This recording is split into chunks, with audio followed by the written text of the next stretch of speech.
Assalamualaikum warahmatullahi wabarakatuh. Selamat sore.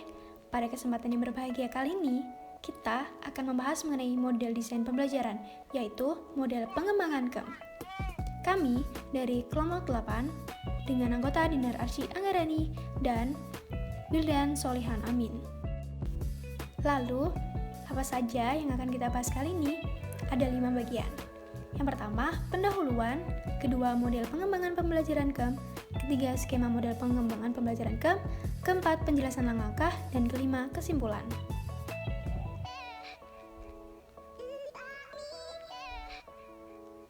Pendidik adalah salah satu aspek terpenting dalam pembelajaran, karena pendidik merupakan fasilitator dalam pembelajaran. Pendidik berinteraksi langsung dengan peserta didik dan menjadi penentu kemana arah pembelajaran akan dibawa. Pendidik perlu mempersiapkan pembelajaran dengan sebaik-baiknya agar pembelajaran dapat mengembangkan kompetensi peserta didik dengan maksimal. Persiapan ini dapat diwujudkan dalam bentuk model desain pembelajaran. Secara umum, model desain pembelajaran adalah seperangkat prosedur yang berurutan untuk melaksanakan pengembangan pembelajaran.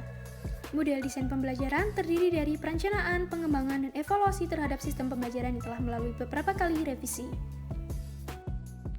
Model desain pembelajaran menekankan pada proses merancang program pembelajaran untuk membentuk proses belajar siswa. Seperti yang dikatakan oleh Zuk, bahwa desain instruksional adalah a systematic thinking process to help learners learn.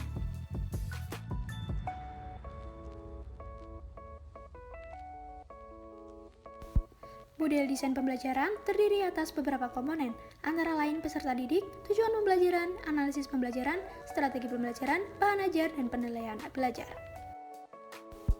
Salah satu model pembelajaran yang akan kita pelajari kali ini adalah model KEM. Model KEM dikembangkan oleh Gerald E. Kemp yang berasal dari California State University dan merupakan tokoh yang pertama kali mengembangkan suatu model desain pembelajaran instruksional bagi pendidikan. Model desain pembelajaran yang dikembangkan KEM adalah model yang membentuk suatu siklus. Menurut KEM, pengembangan desain sistem pembelajaran terdiri atas komponen-komponen yang dikembangkan sesuai kebutuhan, tujuan, dan berbagai kendala yang timbul. Model desain pembelajaran KEM tidak ditentukan dari komponen mana seharusnya guru memulai proses pengembangan. Bisa dari mana saja, dengan syarat urutan komponen tidak berubah dan setiap komponen memerlukan revisi untuk mencapai hasil yang maksimal. Model KEM merupakan suatu siklus yang terus-menerus direvisi setelah dievaluasi, baik melalui evaluasi sumatif maupun formatif. Dan model pengembangan pembelajaran KEM diarahkan untuk menentukan kebutuhan siswa, tujuan, prioritas, dan berbagai kendala yang bisa muncul. Oke, selanjutnya yaitu langkah-langkah model KEM. KEM menyebut modelnya sebagai Instructional Design Plan. Model ini dapat digunakan pada sekolah dasar sampai perguruan tinggi.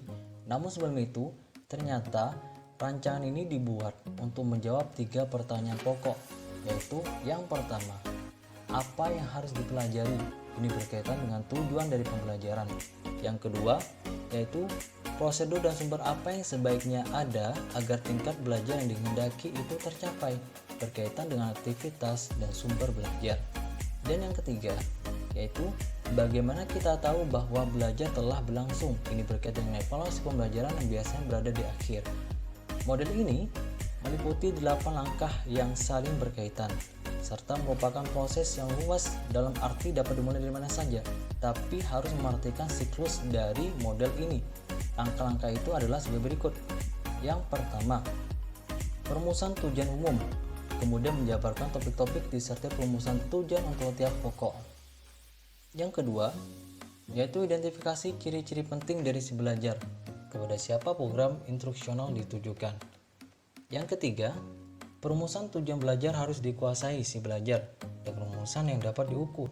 Yang keempat, kumpulan isi bahan ajar yang diperlukan untuk mencapai tujuan. Yang kelima, penjajakan awal latar belakang dan kemampuan si belajar yang berhubungan dengan topik-topik yang telah ditentukan. Yang keenam, pemilihan aktivitas belajar mengajar dan sumber pembelajaran yang sesuai dengan isi bahan ajaran untuk dipergunakan dalam kegiatan belajar.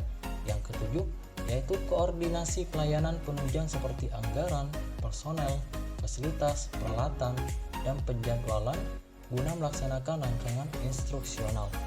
Yang kedelapan yaitu evaluasi penguasaan tujuan oleh si belajar, serta revisi dan penilaian kembali setiap langkah dalam rancangan untuk disempurnakan.